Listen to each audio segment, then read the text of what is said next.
Hello learners, welcome to Agritech again. आज हमारे water chapter का last and the most important lecture है।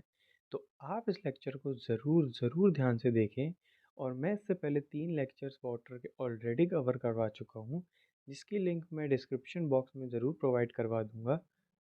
तो चलिए शुरू करते हैं। तो चलिए स्टूडेंट्स, शुरू करते हैं हम आज का अपना final and the most important lecture of water. So सबसे पहले हम इसमें क्या देखने वाले हैं, बॉयलर कोरोजन क्या होता है। सेकेंडली हम देखेंगे main reason of boiler corrosion, मतलब बॉयलर कोरोजन किन वजहों से होता है। And third, scale and sludge formation in boiler. Lecture third में मैंने स्केल एंड स्लज में डिफरेंस बताया है। तो जिन स्टूडेंट्स को स्केल एंड स्लज में डिफरेंस में दिक्कत आ रही है, तो वो हमारी लेक्चर थर्ड ज़रूर देख सकते हैं। सो स्टार्ट करते हैं बॉयलर कोरोजन से। क्या लिखा है फर्स्ट हम पढ़ेंगे, देन हम इसकी मीनिंग समझेंगे। Okay, boiler corrosion is decay of boiler material by a chemical और electrochemical attack by its environment. Boiler corrosion is the gradual destruction of the boiler's metal components due to chemical reaction between the metal and various substances within the boiler. Corrosion can lead to significant operational and safety issues, reducing the efficiency and lifespan of the boiler. So, basically इस definition में ये लिखा है कि आप सब तो जानते हैं बॉयलर क्या होता है। बॉयलर एक इंस्ट्रूमेंट या मशीन होती है जिसमें वाटर को बॉईल किया जाता है ऑन अ लार्ज स्केल, जैसा कि आप वीडियोस में भी देख सकते हैं। तो बॉयलर कोरोजन क्या है कि जब हम बॉयलर में पानी को गर्म करते हैं, मतलब बॉईल करते हैं, तो फॉर श्योर वहाँ पे ऑक्सीजन भी प्रेजेंट होता है, जिस वजह से वहाँ पे कोरोजन हो जाता है। तो वही हम आगे देखेंगे वो बॉयलर किस वजह से होता है, बट हम पहले फोकस करते हैं बॉयलर क्या है। तो बॉयलर क्या है, boiler corrosion is decay of boiler material by a chemical और electrochemical attack by its environment. मतलब बॉयलर की जो कोरोजन है, कोरोजन का जो मटेरियल है, वो केमिकली और इलेक्ट्रोकेमिकली का जो अटैक होता है बॉयलर में थ्रू इट्स इन्वायरमेंट, मतलब इन्वायरमेंट के अंदर जो उसमें अटैक होता है, किनका, केमिकल और इलेक्ट्रोकेमिकल का जो अटैक होता है बॉयलर पे, उसे बॉयलर कोरोजन भी कहते हैं। Boiler corrosion is the gradual destruction of the boiler metal component due to chemical reaction between the metal and various substances within the boiler.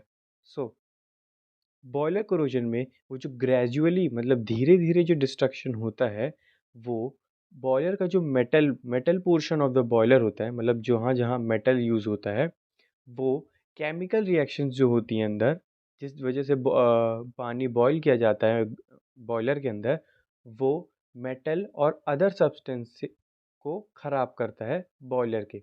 Corrosion can lead to significant operational and safety issues.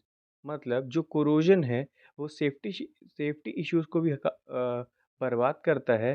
Reducing the efficiency, मतलब boiler की जो efficiency होती है boil करने की, उनको भी काफ़ी हद तक कम करता है। और life span of the boiler, मतलब कि वो जो लाइफ होती है एक बॉयलर की, वो उसको भी काफ़ी हद तक कम कर देता है। तो चलिए हम देखते हैं अब main reason for boiler corrosion, मतलब बॉयलर किन वजहों से होता है। फर्स्ट हमारा है डिसॉल्व ऑक्सीजन। तो डिसॉल्व्ड ऑक्सीजन में हम क्या देखते हैं, water are usually contain about 8 ml of dissolved oxygen per litre at room temperature. तो जैसा कि हम जानते ही हैं कि जो वाटर है वो अपने पर लीटर ऑफ वॉल्यूम में 8 ml डिसॉल्व्ड ऑक्सीजन कंटेन करता है। तो इसका क्या मतलब है कि जब हम 1 लीटर पानी लेंगे एट रूम टेम्परेचर पे, तो उसमें हमें 8 ml dissolved oxygen ऑलरेडी मिलेगा। This dissolved oxygen attacks boiler material at high temperature. मतलब ये जो पानी में डिसॉल्व्ड ऑक्सीजन प्रेजेंट है, वो बॉयलर मटेरियल को अटैक करता है बहुत ही हाई टेम्परेचर पे।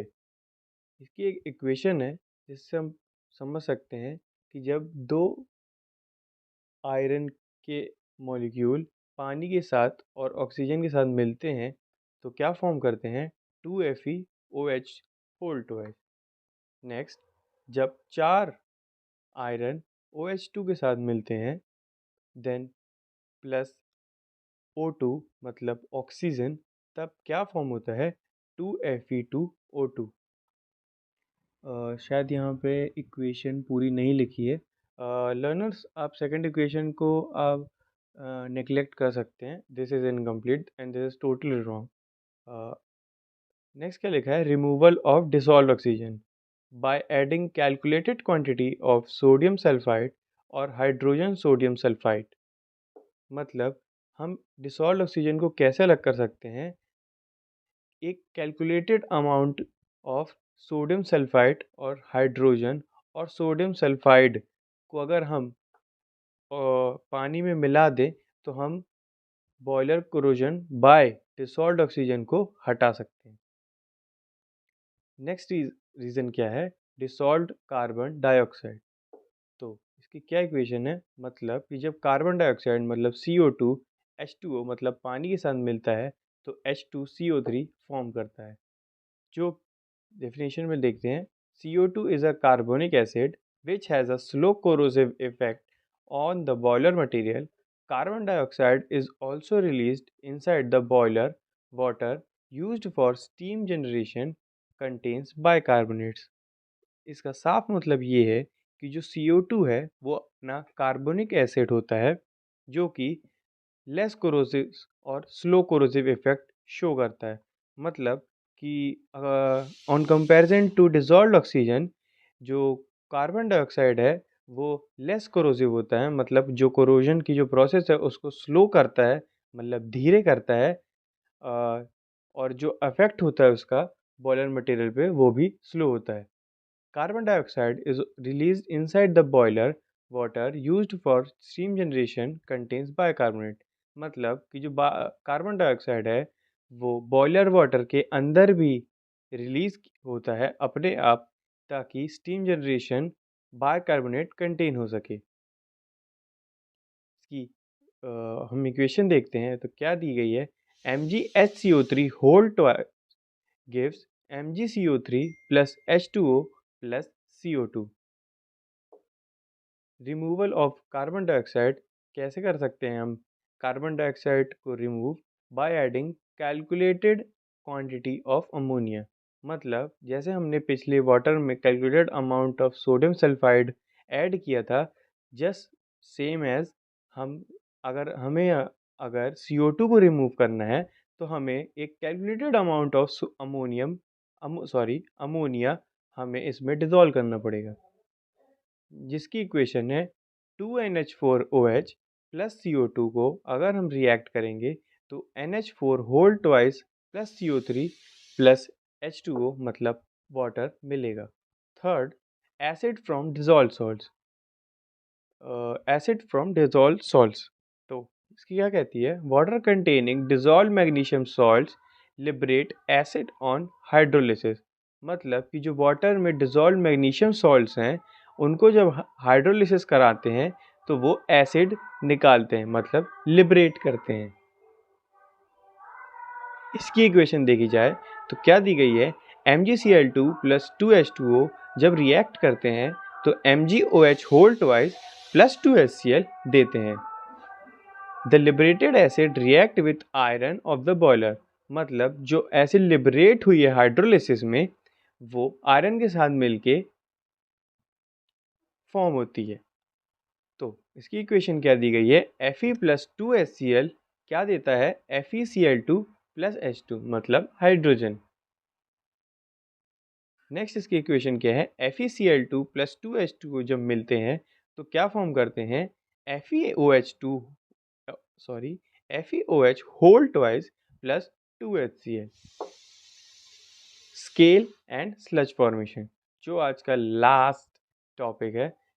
इस पे मैंने एक डिफरेंस भी स्केल एंड स्लज पे बना रखा है जो हमारा लेक्चर 3 में कवर हो चुका है। तो जिन स्टूडेंट्स को प्रॉब्लम है वो लेक्चर 3 को कंसीडर कर सकते हैं।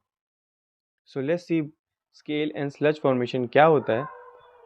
Basically scale and sludge formation होता है स्केल कैसे बनता है एंड स्लज कैसे बनता है, थ्रू डेफिनेशन हम समझेंगे now. Boiler water evaporates continuously and the concentration of the dissolve salts increases. मतलब कि जब बॉयलर में वाटर एवापोरेट्स होता है लगातार, तो जो कंसंट्रेशन होता है डिजॉल्व सॉल्ट्स का वो भी बढ़ता है। When the concentration reach saturation point, they are thrown out of the water in the form of precipitate on the inner wall of the boiler। मतलब कि जब कंसंट्रेशन एक अपने सैचुरेशन पॉइंट तक पहुंच जाता है, तब वो वाटर तब वो जो प्रेसिपिटेट्स होते हैं वो वाटर को से बाहर फेंक दिए जाते हैं। कहाँ पे? इनर वॉल, मतलब बॉयलर की अंदरी सतह पर जाके चिपक जाते हैं। इफ द प्रेसिपिटेशन, मतलब कि जो एवापोरेट हुए हैं। So if the precipitation takes place in the form of loose and slim precipitates, it is called sludge. तो जैसा कि मैं बता दूं, स्लज एक बहुत ही लूज और स्लिमी पार्ट होता है और स्केल बहुत ही टाइट और हार्ड पार्ट होता है।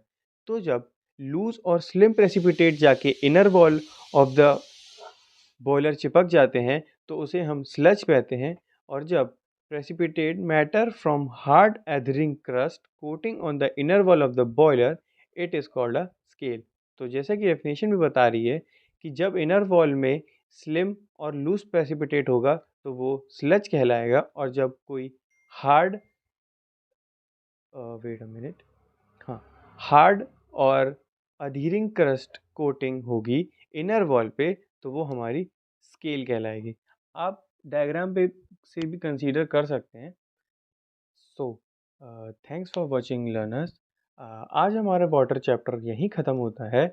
एंड अब जैसा कि आपने देखा, हमने 4 लेक्चर्स में पूरा वाटर चैप्टर ख़त्म कर चुका है। तो जिन भी स्टूडेंट्स को वाटर चैप्टर में दिक्कत जा रही थी, वो हमारी वाटर इंजीनियरिंग केमिस्ट्री की प्लेलिस्ट को ज़रूर कंसीडर कर सकता है।